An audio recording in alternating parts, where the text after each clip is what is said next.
Assalamualaikum warahmatullahi wabarakatuh. Waalaikumsalam warahmatullahi wabarakatuh. Selamat pagi anak-anak. Pagi, Bu. Apa kabar pagi hari ini? Baik. Baik kabarnya? Baik. Semoga pembelajaran kita hari ini diberkahi dan dirahmati oleh Allah Subhanahu wa taala dan bawa berkah buat kita semua. Amin. Ya, sebelum kita memulai ke materi, silahkan kalian cek di lingkungan sekitar kalian, di bawah meja atau di kolongnya ada sampah atau tidak. Kalau ada, silahkan buang ke kotak sampah. Bersih semua? Sip. Aman? Aman. Sudah pikir tadi pagi? Sudah. Oke, sip. Berarti kita bisa lanjut ke materi ya, Nak ya? Sebelum kita mulai, ya, ketua kelas silahkan pimpin doanya dulu, Nak. Semua siap? Berdoa mulai.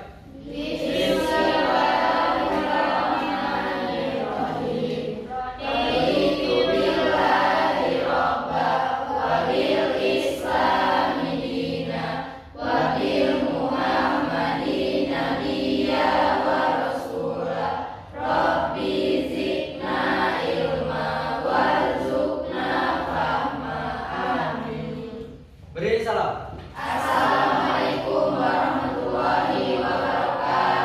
Waalaikumsalam warahmatullahi wabarakatuh. Siap ya pelajaran ya? Siap. Oke, sebelum kita belajar, marilah kita menyanyikan lagu wajib nasional kita. Kita menyanyi bareng-bareng. Kita akan menyanyikan lagu nasional kita yaitu Tanah Airku. Silakan berdiri.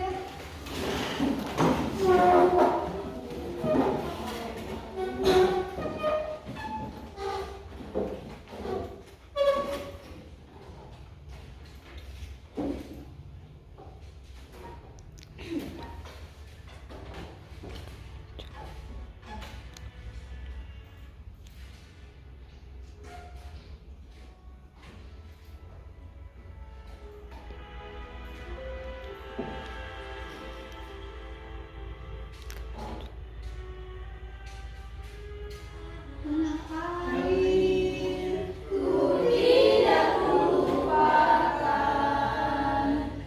kan terkenang selama hidupku. Biarpun saya pergi jauh, tidak akan hilang dari kalbu. Tanahku yang ku cintai, engkau ku hargai. Walaupun banyak negeri ku jalani, yang masyhur ramai di mata orang, tetapi kampung dan rumahku, di sanalah aku rasa senang. Tanahku yang ku lupakan, engkau ku banggakan.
Nazira, Hadir.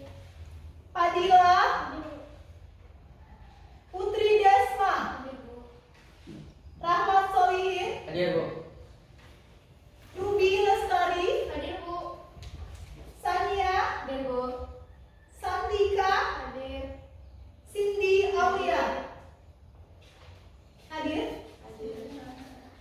Berarti ya? Terus Yesi Purnamasari, Hadir. Nelsa Aulia, Hadir. Naila Kalita.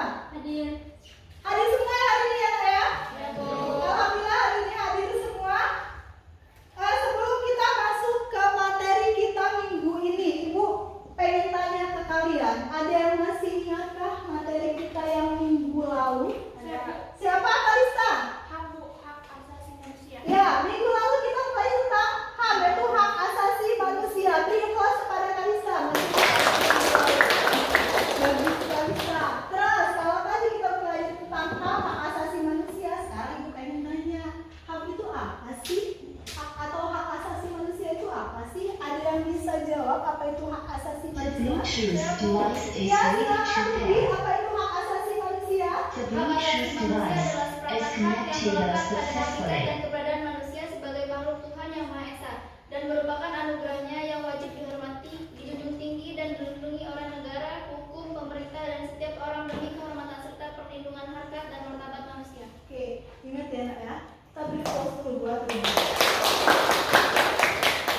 Ingat, Nak, hak asasi manusia itu secara singkatnya adalah hak yang melekat pada diri seseorang dan merupakan anugerah dari Tuhan yang Maha Esa yang wajib dihormati, dijunjung tinggi. Setiap orang itu memiliki HAM, ingat, tanpa terkecuali. Kalau tadi HAM pengertiannya, sekarang hak apa yang dimiliki oleh manusia? Ada yang bisa tahu? Saya, Bu. Ya, Nabila silakan. Hak untuk hidup, hak untuk berpendapat dan berbicara, dan hak untuk mendapatkan pekerjaan Oke, yang layak. benar, kita berikan.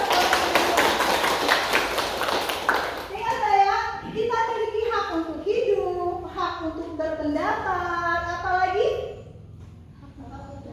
hak untuk mendapat pendidikan, hak untuk penghidupan yang layak. Terus, lalu setelah ini sampai di sini materi kita yang minggu lalu, ada yang ingin ditanyakan nggak untuk materi kita? Iya, Naila? Contoh yang ada di sekolah itu apa saja, Bu? Contoh hak yang ada, hak asasi manusia yang ada di sekolah.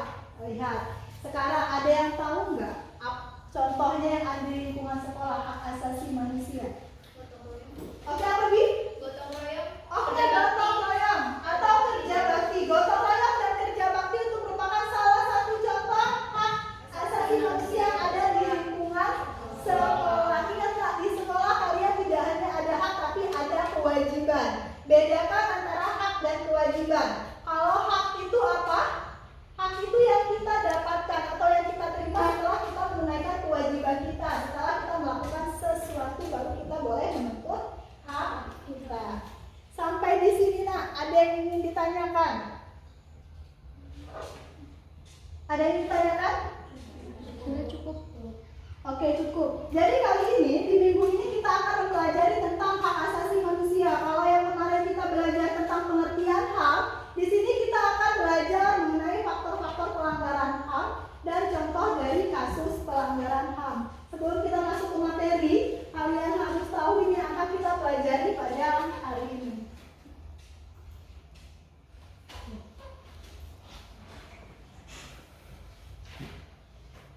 Nah, kompetensi dasar dan indikator pencapaian kompetensi. Jadi akan kita pelajari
PBL. Ada yang tahu tidak apa itu problem based learning?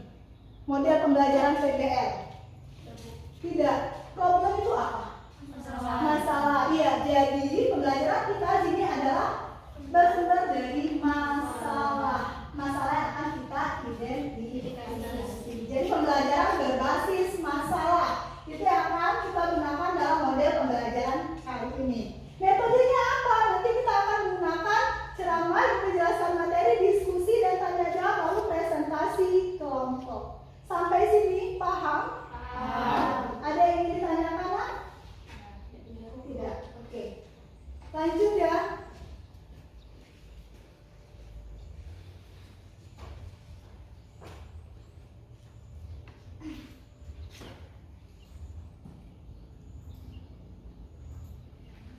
Nggak keluar ya, tunggu sebentar ya.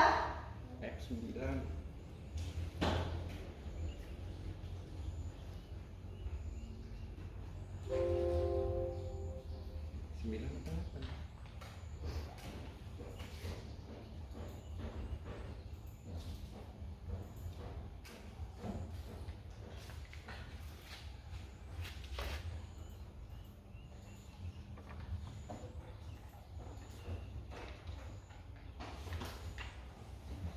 Bentar ya, Nak.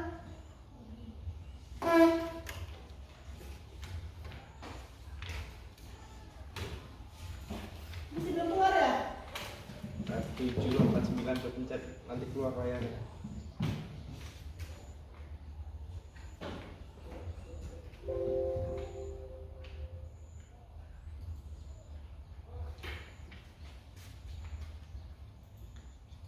Tunggu sebentar ya.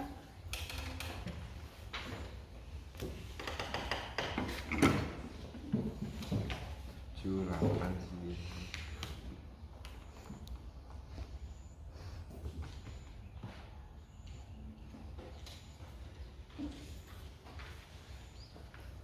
Di baris pertama F itu yang gambar layarnya.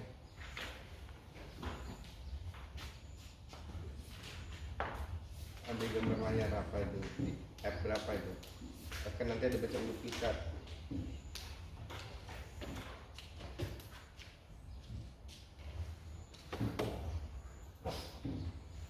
Oke, keluar Nak gambarnya. Kita lihat di sini.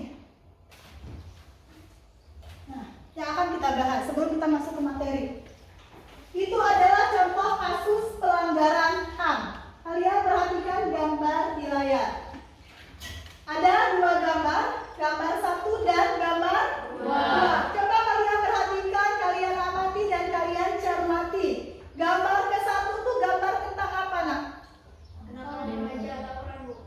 Kenakalan remaja atau tawuran. Itu merupakan pelanggaran HAM tidak? Iya. Pelanggaran HAM yang terjadi di lingkungan mana? Masyarakat. Tertinggal. Itu yang tawuran siapa? Sekolah. Berarti faktor pelanggaran HAM yang terjadi di lingkungan sekolah. Itu merupakan gambar 1 contoh pelanggaran HAM yang terjadi di lingkungan sekolah. Itu contoh tawuran antar pelajar atau tawuran antar sekolah. Oke, gambar 1. Gambar kedua, itu ada foto seseorang. Masih ingat siapakah saya? Munir. Siapa, Nak? Munir. Oke, Munir. Pernah dengar kasus Munir tidak? Pernah bu. Pelanggaran HAM itu kasus Munir? Ada yang pernah dengar? Ruby? Pernah bu. Pernah ya apa? Yang kamu ingat tentang kasus Munir? Pembunuhan yang ada di dalam pesawat. Oh iya, Munir itu ada pembunuhan dalam pesawat. Ingat tidak? Ingat? Tidak? Yang dia dibunuh dalam pesawat pada saat dia melakukan perjalanan dinas. Sampai di sini paham dua gambar ini? Paham. Kita lanjut ke materi kita ya, Nak.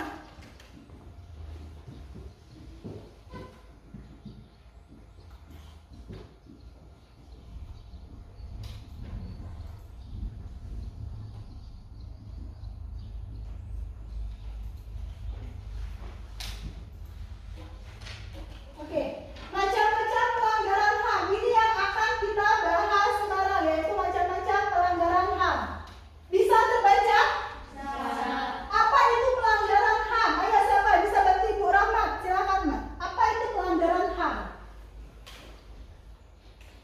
setiap perbuatan seseorang atau kelompok orang, termasuk aparat negara, baik disengaja maupun tidak disengaja atau kelalaian, membatasi atau mencabut hak asasi manusia seseorang atau kelompok yang dijamin oleh undang-undang ini, dan tidak mendapatkan atau dikhawatirkan tidak akan memperoleh penyelesaian hukum yang adil dan benar berdasarkan mekanisme hukum yang berlaku. Oke, benar sekali. Apa itu pelanggaran HAM? Jadi menurut pasal 1 Undang-Undang Nomor 39 Tahun 1999 tentang hak asasi manusia, setiap perbuatan seseorang berarti bisa dilakukan oleh satu orang maupun sekelompok orang, termasuk aparat negara, baik disengaja maupun tidak disengaja, atau kelalaian, membatasi dan atau mencabut hak asasi manusia seseorang atau kelompok orang yang dijamin oleh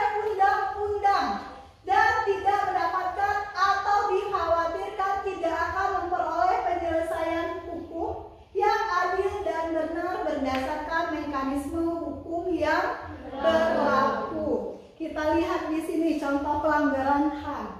Di lingkungan sekitar kita, di lingkungan sekolah, ada tidak contoh kasus pelanggaran HAM yang kalian temui? Ada tidak? Ada. Pelanggaran HAM itu ada yang berat, ada yang ringan. Di sekolah mungkin pelanggaran HAM yang ringan. Oke, apa itu ya sih contohnya? Oke, berkelahi merupakan contoh dari pelanggaran HAM. Terus ada yang saling mengejek, membuli, apakah itu pelanggaran HAM? Iya, nah, perundungan, membuli itu tidak hanya secara fisik, verbal juga bisa ya, dengan kata-kata itu bisa. Contohnya apa? Kalau membuli dengan kata-kata, fisik, dia mengatai fisik seseorang itu sudah termasuk bully. Terus kalau dia dengan kekerasan berarti tindakan pemukulan ya, dan sebagainya.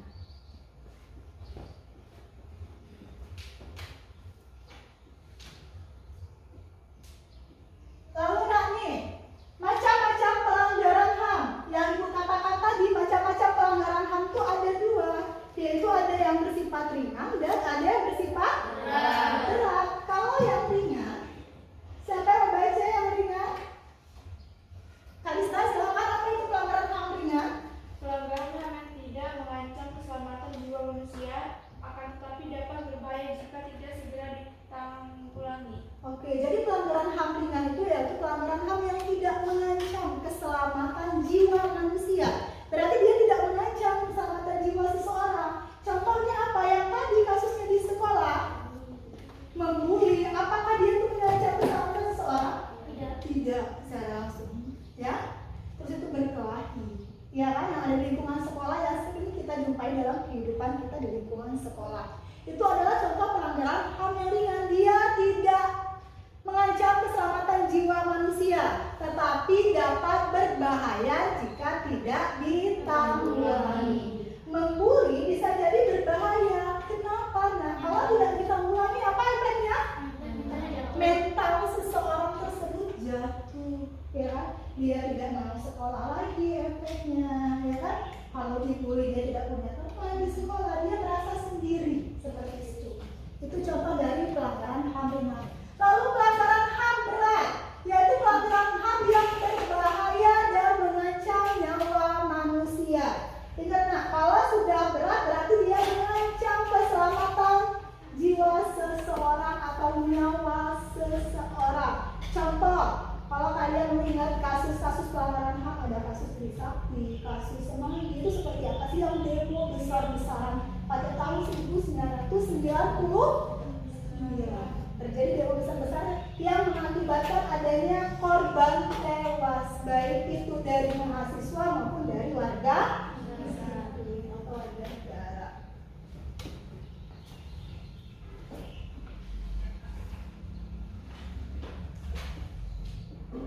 Nih, nah kita lihat lagi ya, macam-macam pelanggaran HAM menurut Undang-Undang Nomor 20 Tahun 2000 tentang Pengadilan HAM. Pelanggaran HAM berat yaitu kejahatan genosida dan kejahatan kemanusiaan. Kejahatan genosida itu apa sih, Bu? Contohnya apa? Kejahatan genosida. Silakan kalian cermati. Kejahatan genosida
kejahatan kemanusiaan menurut Undang-Undang Nomor 26 Tahun 2000, yaitu kejahatan kemanusiaan yaitu kejahatan terhadap kemanusiaan adalah salah satu perbuatan yang dilakukan sebagai bagian dari serangan yang meluas dan sistematik yang diketahui bahwa serangan tersebut ditujukan secara langsung terhadap penduduk sipil. Kalau ini kejahatan kemanusiaan ditujukan langsung kepada penduduk sipil, kalau tadi kejahatan genosida ditujukan kepada kelompok atau sebagian dari kelompok tersebut. Ingat ya nak perbedaannya, kejahatan genosida yaitu ditujukan ke kelompok. Kalau dia kejahatan kemanusiaan berarti ditujukan kepada penduduk sipil. Contohnya apa?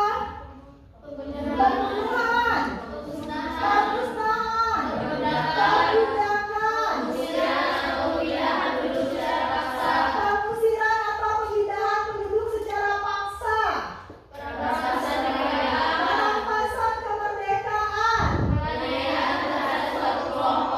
oke, penganiayaan terhadap suatu kelompok, penghilangan orang secara paksa,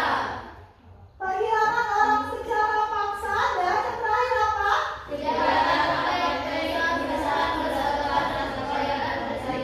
etnis dan pemisahan kelas sosial di mana kelompok mayoritas mendominasi kelompok minoritas. Oke, yang terakhir itu kejahatan apartheid, yaitu pemisahan berdasarkan ras, agama, kepercayaan, diskriminasi etnis, dan pemisahan kelas sosial di mana kelompok mayoritas mendominasi kelompok minoritas.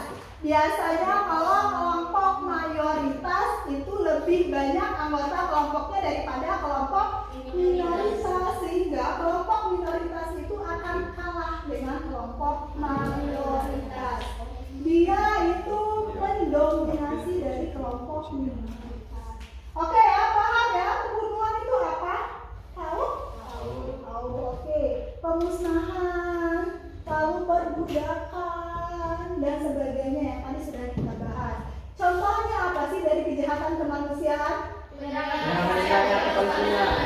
Oke, penyerangan Israel ke Palestina sampai sekarang masih terjadi nggak? Masih terjadi konflik tersebut sampai sekarang. Alangkah banyak warga yang menjadi korban, baik itu aparat, penegak hukum maupun warga sipil yang tidak tahu apa-apa, ya nak ya. Lalu apa lagi contohnya? Perbudakan yang dilakukan Jepang kepada Indonesia pada saat dijajah seperti Romusa. Oke, perbudakan yang dilakukan oleh Jepang kepada Indonesia pada saat dijajah. Masih ingat kan pelajaran PKN itu kelas berapa di belajar SMP? Ya kan? Penjajahan di Indonesia. Lalu penjajahan, terus ada sidang PKI, sidang PKI, lalu ditaplah kemerdekaan bangsa Indonesia. Sampai di sini nak ada yang ditanyakan tidak? Tidak, siap buku. Siap? Lanjut? Lanjut. Lanjut ya.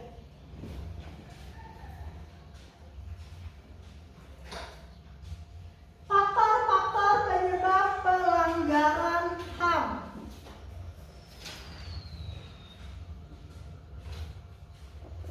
Faktor-faktor penyebab pelanggaran HAM ada dua, yaitu faktor internal dan faktor eksternal. Kalau dia faktor internal berarti pelanggaran tersebut berasal dari dalam diri sendiri pelanggar HAM tersebut. Ingat nah, in itu berarti dari dalam. Kalau eksternal berarti dari luar. Ingat itu ya, ingat aja in dan X yang membedakannya. Contohnya apa sih faktor internal? Yang pertama sikap egois atau terlalu mementingkan diri sendiri dan individualisme. Setiap manusia itu punya nggak sih sisi sikap egoisnya? Punya. Setiap manusia itu pasti punya sisi egoisnya ya, atau sifat individualisme. Bagaimana caranya kita meredam sikap egois tersebut? Biasanya kalau sikap egois dia itu menghalalkan berbagai cara agar tujuannya itu tercapai. Menghalalkan berbagai cara itulah contoh dari kasus pelanggaran HAM. Jadi bagaimana kita mengendalikan diri kita sendiri? Paham sampai di sini? Jadi sikap egois itu apa tadi? Selalu mementingkan diri sendiri. Lalu yang kedua, tidak seimbangnya pelaksanaan hak dan kewajiban. Nah di sini tidak seimbangnya pelaksanaan hak dan kewajiban yang ibu katakan tadi. Kita itu pasti punya hak dan kewajiban.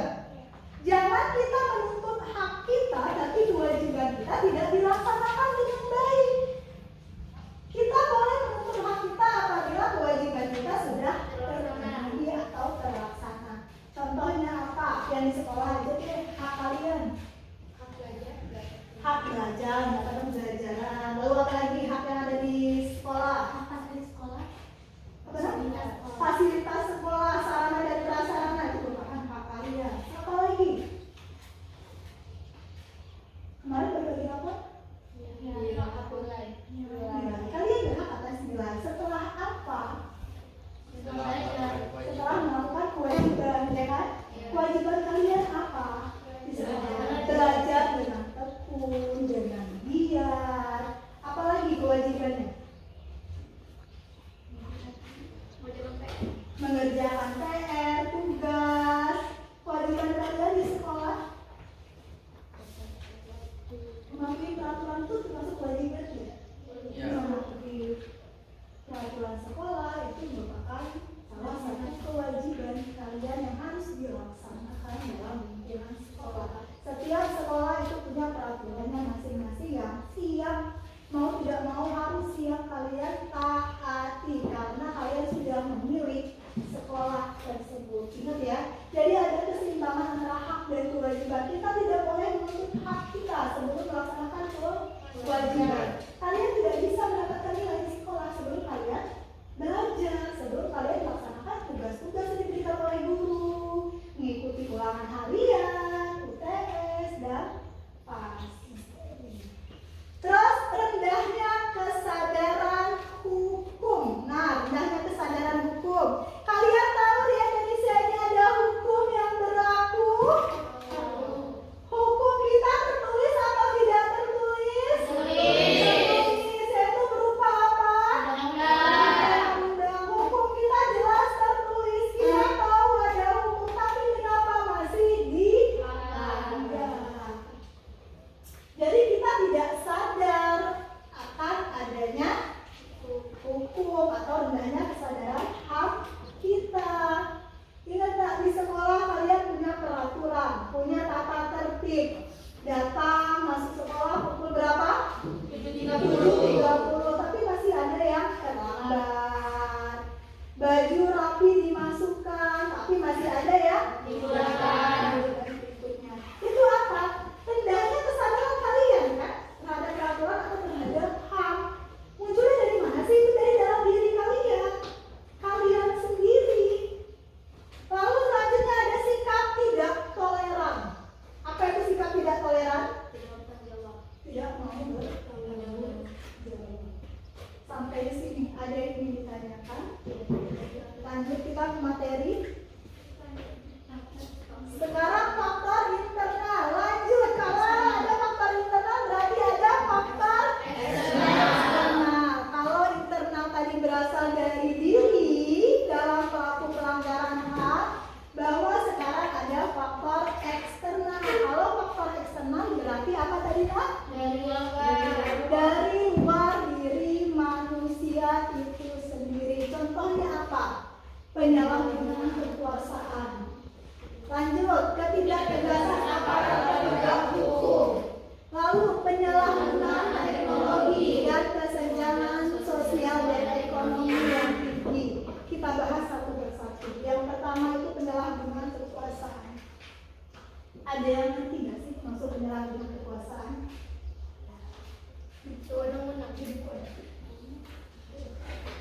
Penyalahgunaan kekuasaan itu apa? Ayo, ada yang paham penyalahgunaan kekuasaan itu apa? Pernah dengar penyalahgunaan kekuasaan?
Iya, apa benar?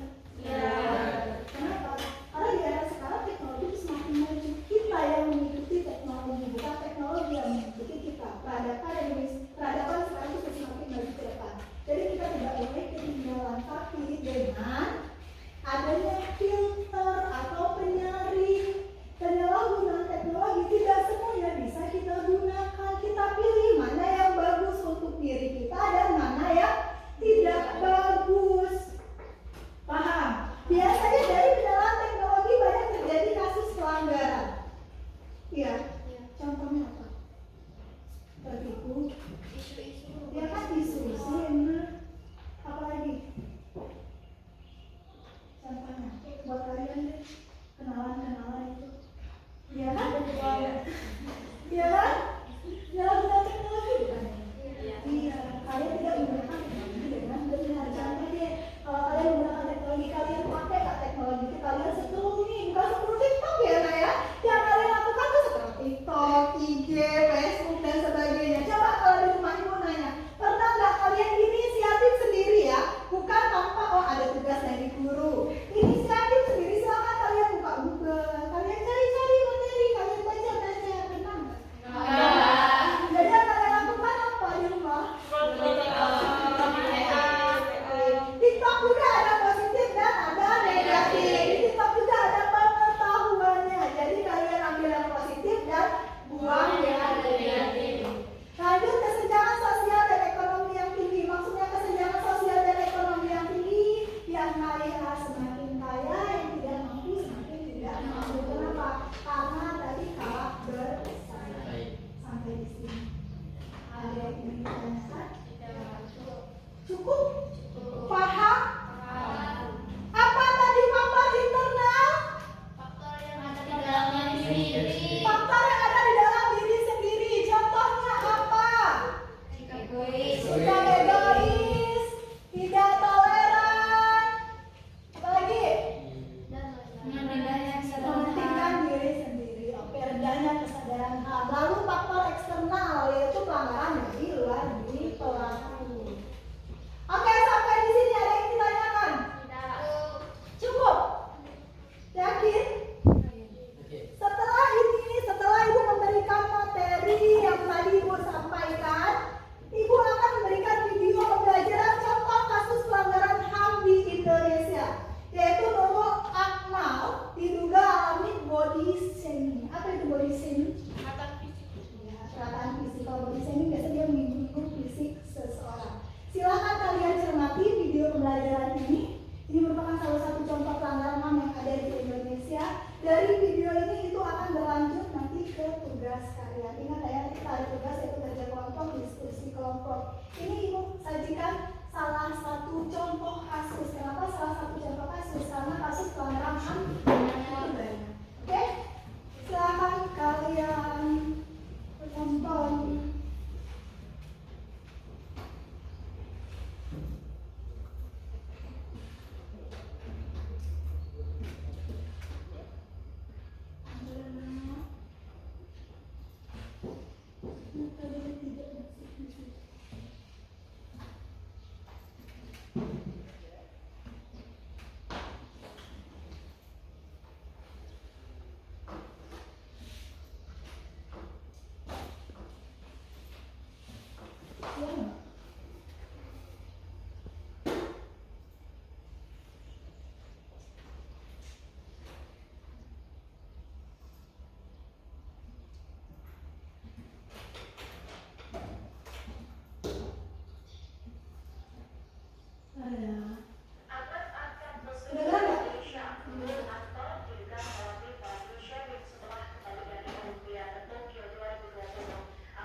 diamankan? Udah diamati? Sudah. Ibu tanya, oke. Yang menjadi penyebab dari kasus pelanggaran HAM ini apa? Body shaming. Kronologinya gimana tadi? Pada saat dia tiba di bandara, disambut, terus? Ya, terus ada seseorang yang mengatai Nurul Akmal tersebut. Tanya apa itu menyinggung fisik dari Nurul Akmal. Sampai di sini videonya jelas, kan? Ada yang ditanyakan dari video ini? Tidak ada? Jelas semua? Jelas? Yakin? Oke, kalau sudah jelas semua, tadi Ibu sudah menjelaskan tentang materi kita, faktor-faktor penyebab pelanggaran HAM.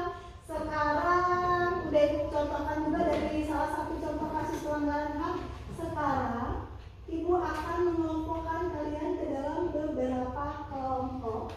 Tugasnya apa? Nanti Ibu beri kalian tugas KKPD. Silakan kalian bersama kelompoknya berdiskusi mengenai apa tugas yang ada di KKPD tersebut. Ngerti? Paham? Ibu sebutkan nama-nama anggota kelompoknya, diingat ya, Nak?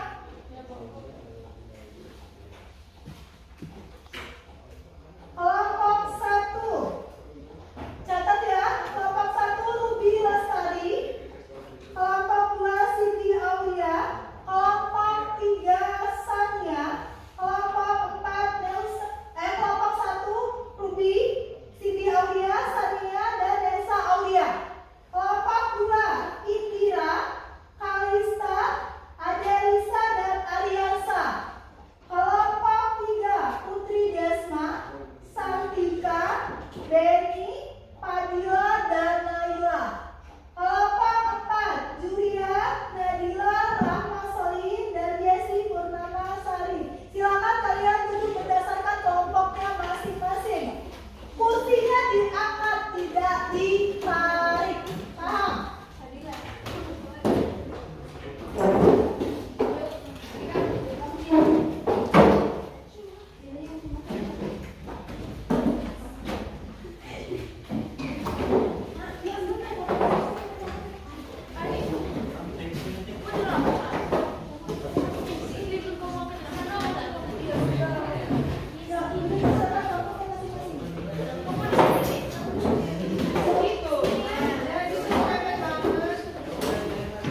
kelompok 1 dia menganalisis kasus Komnas HAM menemukan pelanggaran HAM di kasus gagal ginjal akut anak. Kelompok 2, contoh kasusnya apa?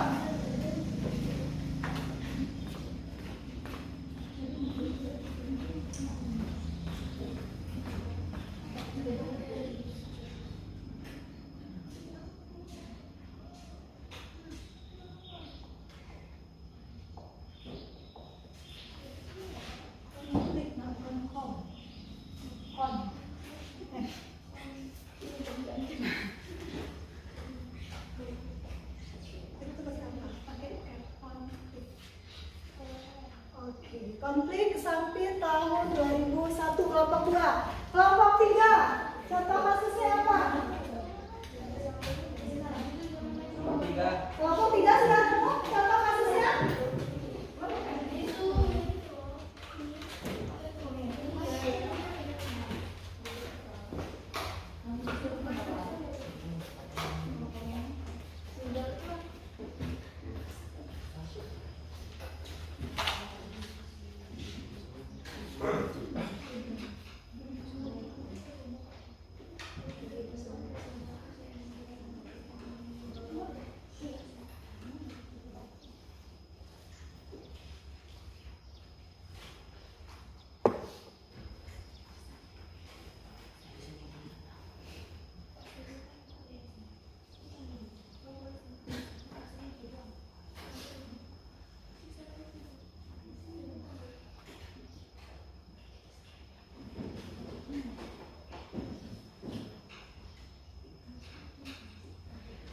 Terima kasih.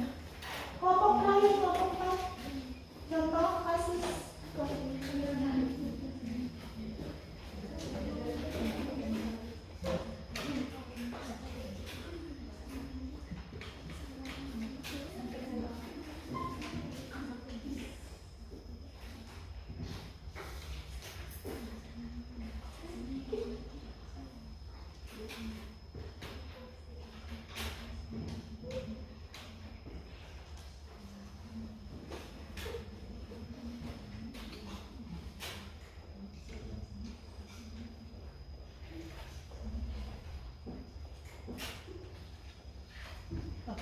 Terima kasih. Cukup ya buat kelompok ya, sudah semua?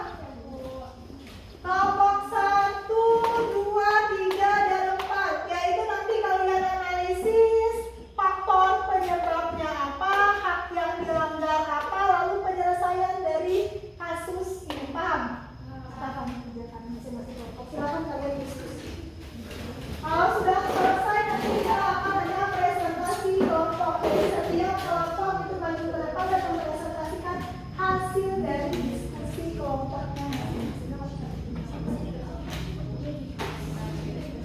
Dan setiap kelompok lain nanti silakan kalian menyimak dari presentasi kelompok lainnya. Silakan kalian beri tanggapannya. Pertanyaan, oke? Satu saja. Jadi ada setiap kelompok satu saja. Oke?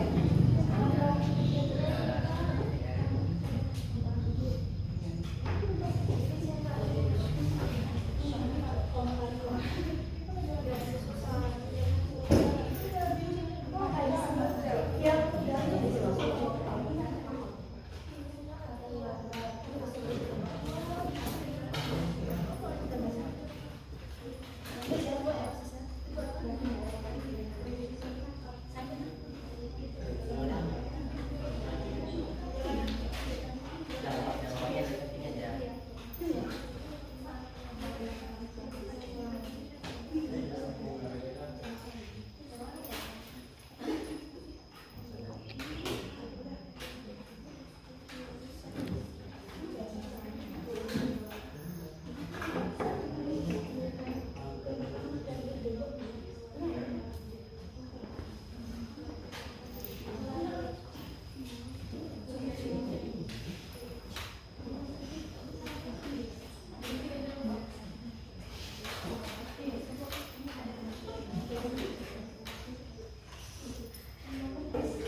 Orang yang mana?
kami hari ini tentang kasus Verdi Sambo. Yang pertama itu hak yang dilanggar.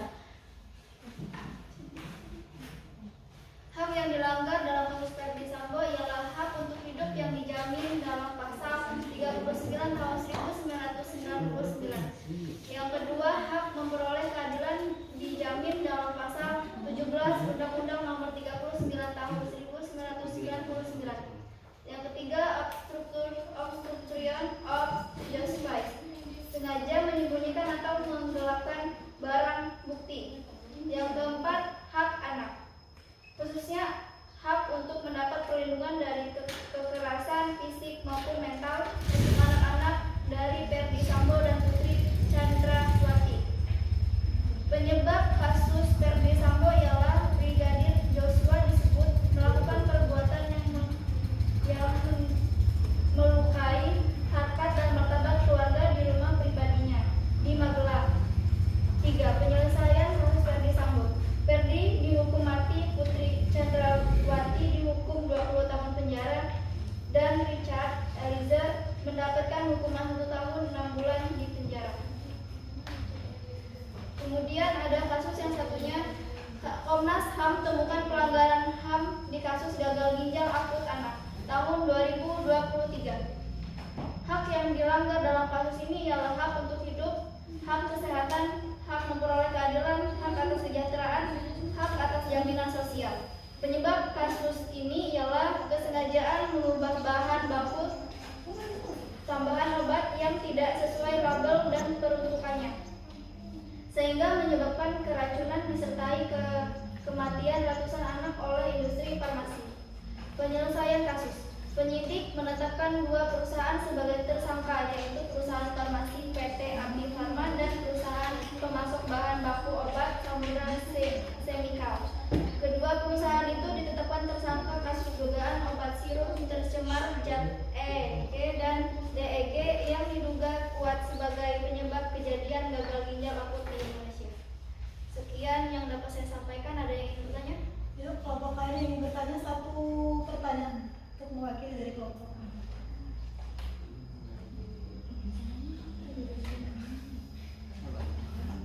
Ya.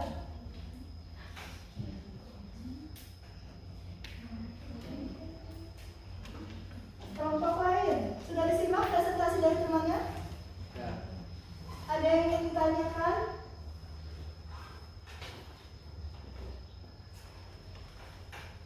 Kelompok lain ingin ditanyakan? Ya. Perusahaan apa saja yang ditunjuk oleh penyidik? Perusahaan farmasi PT Api Farma dan perusahaan pemasok bahan baku obat Samudra Chemical. Oke. Yang lain ada pertanyaan? Tidak ada? Tidak.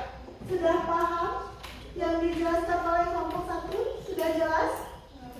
Jadi kelompok 1 ini menganalisis kasus Verdi Sambo dan yang kedua menganalisis Komnas HAM temukan pelanggaran HAM di kasus gagal ginjal akut anak. Penyebabnya apa? Dari bahan baku pembuatan obat sirup yang kemarin lagi heboh yang ada di Indonesia ya. Efeknya apa dari situ, sementara beberapa merek sirup itu dihentikan atau ditahan. Cukup jelas?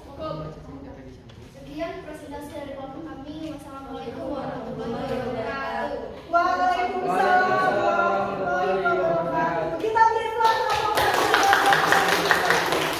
Terima kasih kelompok 1. Kelompok 2. Itu baca.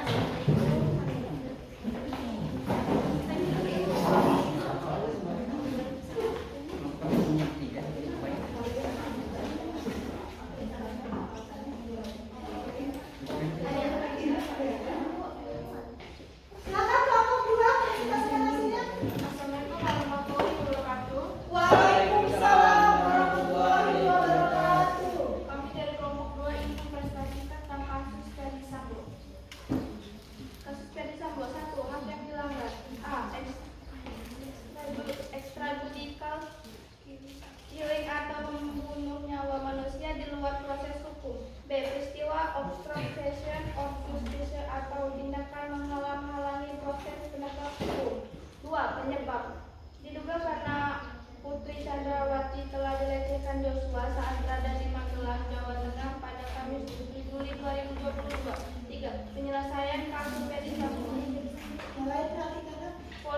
tinggi dijatuhkan hakim terhadap mantan Kadif Propam Polri Ferdi Sambo yakni hukuman mati, dan vonis terendah dijatuhkan kepada Richard Eliezer yakni 1,5 tahun penjara. Konflik Sampit tahun 2001. 1. Hak yang dilanggar. A. Hak hidup. 2. Penyebab kericuhan bermula saat terjadi serangan kebakaran sebuah rumah Dayak. Menurut rumor warga Madura lah yang menjadi pelaku pembakaran rumah Dayak tersebut. Sesaat kemudian warga Dayak pun mulai membalas dengan membakar rumah orang Madura. 3. Penyelesaian. Konflik Sampit mulai mereda setelah pemerintah meningkatkan keamanan, mengevakuasi warga dan menangkap provokator. Memperingati akhir konflik ini dibuatlah perjanjian damai antara suku Dayak dan Madura. Guna memperingati perjanjian damai tersebut, maka dibentuk sebuah tugu perdamaian di Sampit. Ada yang ingin ditanyakan? Oke, kelompok lain. Saya. Bagaimana terjadinya atau sebabnya terjadi konflik Sampit tahun 2001? Bisa dijelaskan?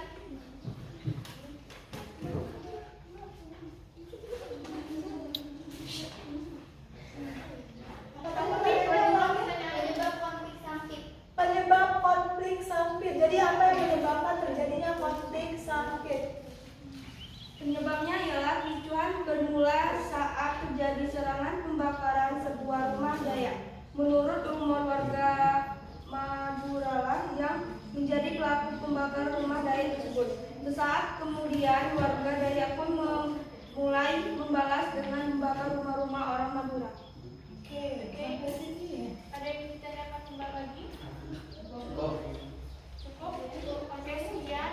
Terima kasih. Wassalamualaikum warahmatullahi wabarakatuh. Waalaikumsalam warahmatullahi wabarakatuh. Kita tunggu kelompok 2 dan kelompok 3. Lanjut kelompok berapa sekarang? 3. Silakan kelompok 3. Ini kelompok ini.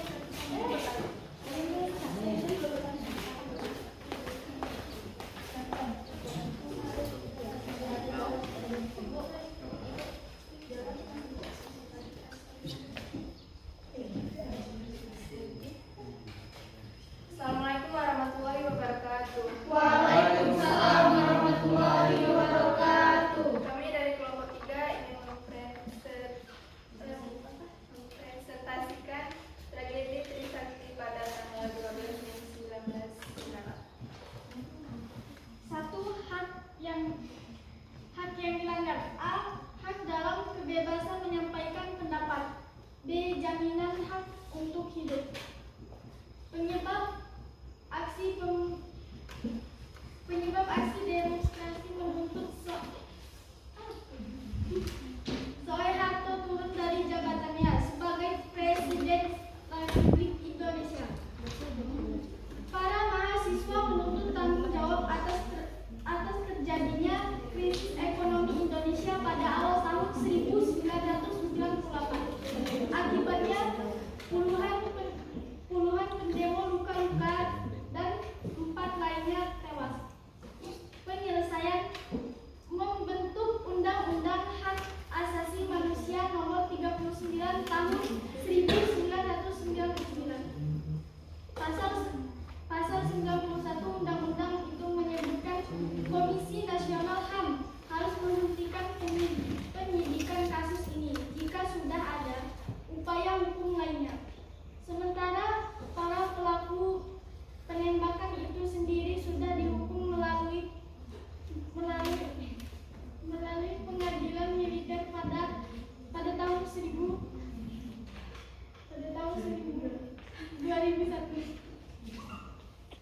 Sekian, ada yang ingin ditanyakan? Itu kasus yang pertama. Ada 2 kasus.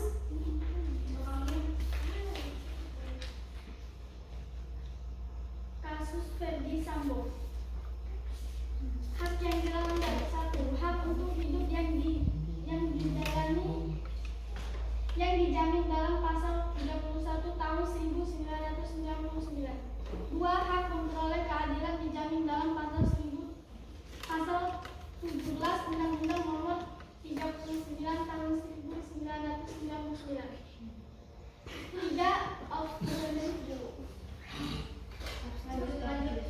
of justice.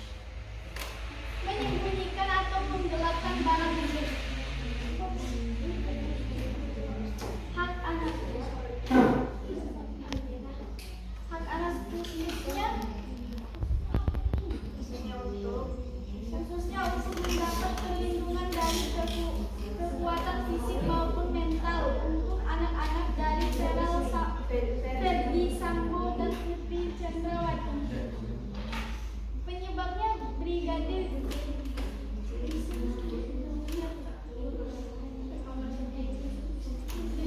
jadi sudah melakukan perbuatan yang melukai harkat dan martabat keluarga di rumah pribadinya di Magelang. Penyelesaian kasus Ferdi Sambo, Ferdi dihukum mati, Putri Chandrawati dihukum 20 tahun penjara dan Riko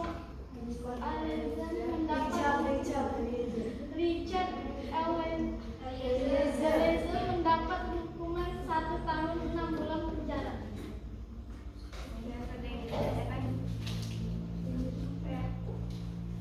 Apa hak yang dilanggar?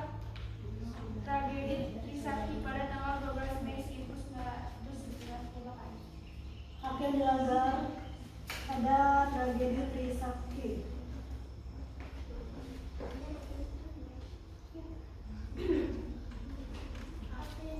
Hak yang dilanggar pada tragedi Trisakti.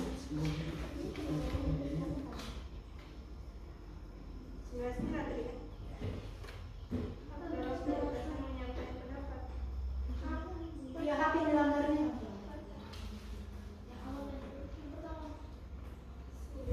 Masih menuntut Soeharto turun dari jabatannya sebagai Presiden RI.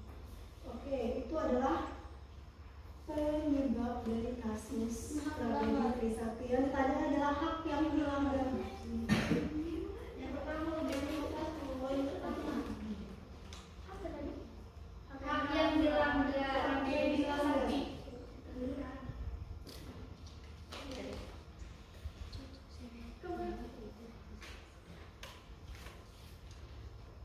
yang dilanggar adalah demonstrasi menuntut Soeharto turun dari jabatannya sebagai Presiden Republik Indonesia. Yang dilanggar, apakah itu masuk hak? Hak atau itu penyebab? Penyebab. Itu adalah penyebab. Hak yang mana? Ayo, kelompok berapa ini? 3. Kelompok 3.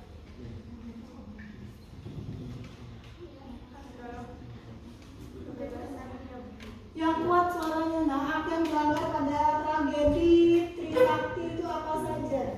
Hak dalam kebebasan menyampaikan pendapat sama jaminan hak untuk hidup. Oke, yang lain? Ada pertanyaan dari kelompok lain? Cukup?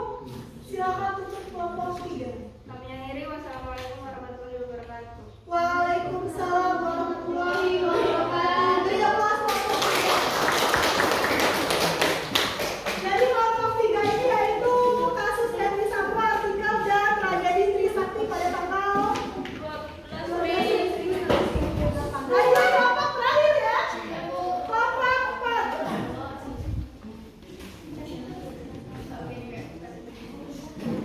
Assalamualaikum warahmatullahi wabarakatuh. Waalaikumsalam warahmatullahi wabarakatuh. Perkenalkan, kami dari kelompok 4 kami akan mempresentasikan tentang kasus Ferdi Sambo dan tragedi Semanggi I pada tanggal 13 November 1998 yang akan dibacakan oleh Saudari Yesi dan Saudara Rahmat. Yang pertama, kasus Ferdi Sambo. 1. Hak yang dilanggar.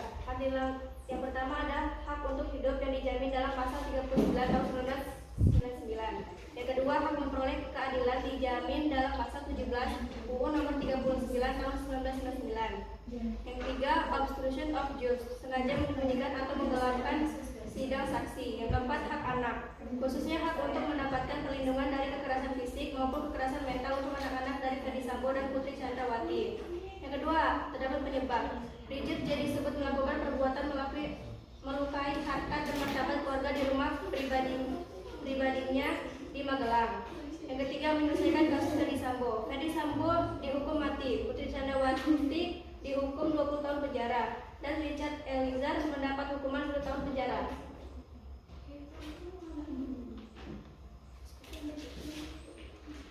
Kasus kedua, tragedi Semanggi 1 pada tanggal 13 November 1998. Hak yang dilanggar: 1. Hak dalam kebebasan menyampaikan pendapat. 2. Jaminan hak untuk hidup. Penyebabnya: 1. Karena pemerintah pada saat itu berjalan secara otoriter dengan kedudukan DPR dan MPR secara garis keturunan, bukan pemilu. 2. Aksi protes masyarakat dan mahasiswa terhadap pelaksanaan dan agenda sidang istimewa terhadap pelaksanaan dan agenda sidang istimewa MPR diawali pemerintahan B.J. Habibie. Penyelesaian kasusnya: pada tahun 2001, Panitia Khusus atau Pansus DPR RI dalam rapat Badan Musyawarah DPR RI menyatakan peristiwa Semanggi 1 tidak termasuk pelanggaran HAM berat. Pernyataan itu menimbulkan kontroversi, dan selama bertahun-tahun Semanggi 1 itu masih dituntut penyelesaiannya. Berbeda dengan Menteri Koordinator Bidang Politik, Hukum dan Keamanan Mahfud MD, memastikan peristiwa tragedi Semanggi 1 dan 2 merupakan salah satu penyelenggara HAM berat yang menjadi fokus untuk disertakan pemerintah. Oke, sekian. Ada yang ingin bertanya? Ya. Silakan. Sebutkan satu penyebab tragedi Semanggi 1 pada tanggal 13 November 1998. Satu penyebabnya karena pemerintah pada saat itu berjalan secara otoriter dengan kedudukan DPR dan MPR secara garis keturunan dan bukan pemilu. Terima kasih. Ada lagi yang bertanya? Ya. Penyelesaian kasus Ferdy Sambo.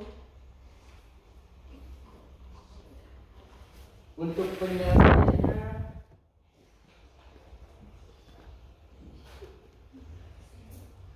Ferdy dihukum mati, Putri Chandrawati dihukum 20 tahun penjara, dan Richard Eliezer mendapat hukuman 1 tahun penjara. Ada lagi yang bertanya? Oke, sekian kami ucapkan wassalamualaikum warahmatullahi wabarakatuh. Waalaikumsalam warahmatullahi wabarakatuh. Kita beri Oke, sudah maju semua setiap kelompoknya? Sudah kami lihat simak dan saksikan presentasi dari teman-teman kan? Ada ya yang tadi dipresentasikan, yaitu tentang kasus Ferdy Sambo. Yang kedua, kelompok 1 Komnas HAM temukan pelanggaran HAM di kasus gagal ginjal akut anak. Kelompok 2 konflik sempit tahun 2001. Kelompok 3 tragedi Trisakti, dan kelompok 4 tragedi Semanggi. Sampai di sini presentasi kelompok. Ada yang ingin ditanyakan tidak? Tidak. Cukup? Oke, cukup. Kita beri kelas pada seluruh kelompok yang sudah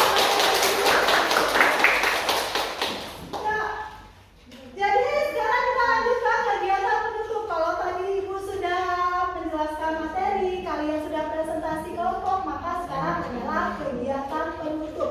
Kita akan merefleksi kegiatan pembelajaran kita hari ini. Ayo, Ibu tunjuk ya.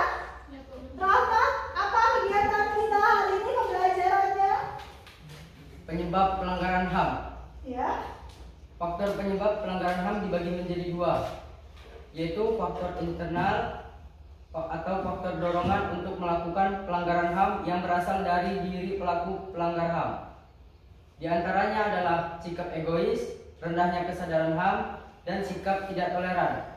Dan bersifat eksternal, yaitu faktor-faktor di luar diri manusia yang mendorong seseorang atau sekelompok orang untuk melakukan pelanggaran HAM. Di antaranya sebagai berikut: penyalahgunaan kekuasaan, ketidaktegasan aparat penegak hukum, penyalahgunaan teknologi, dan kesenjangan sosial ekonomi. Oke, beri tepuk tangan untuk kalian. Oke ya, referensi pembelajaran kita hari ini. Ingat tadi pelanggaran HAM disebabkan oleh 2 faktor, internal dan Eksternal. Kalau internal berasal dari diri dalam pelaku pelanggaran itu sendiri, kalau eksternal berarti diri luar. Jadi pelaku pelanggaran itu sendiri. Lalu tadi ada kejahatan genosida dan ada kejahatan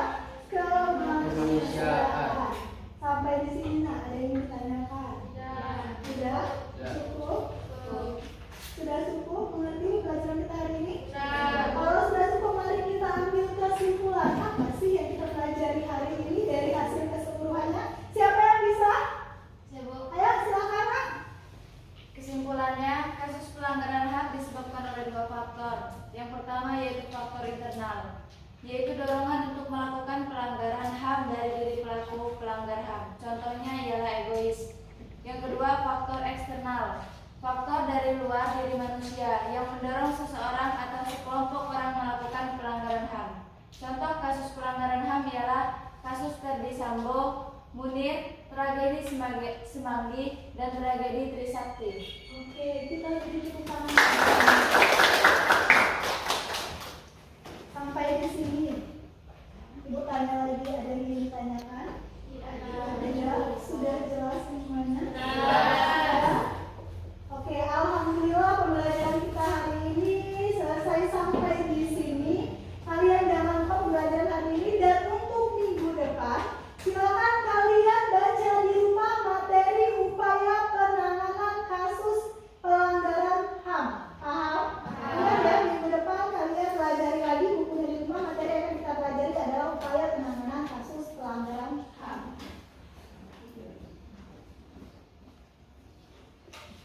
Ya, silakan tuan kelas pimpin doanya.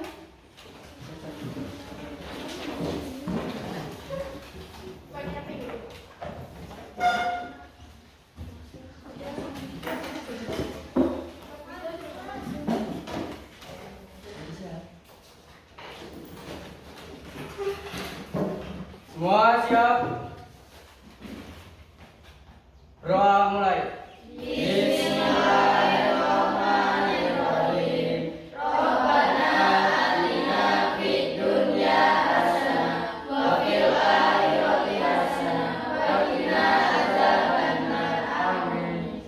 Beri salam.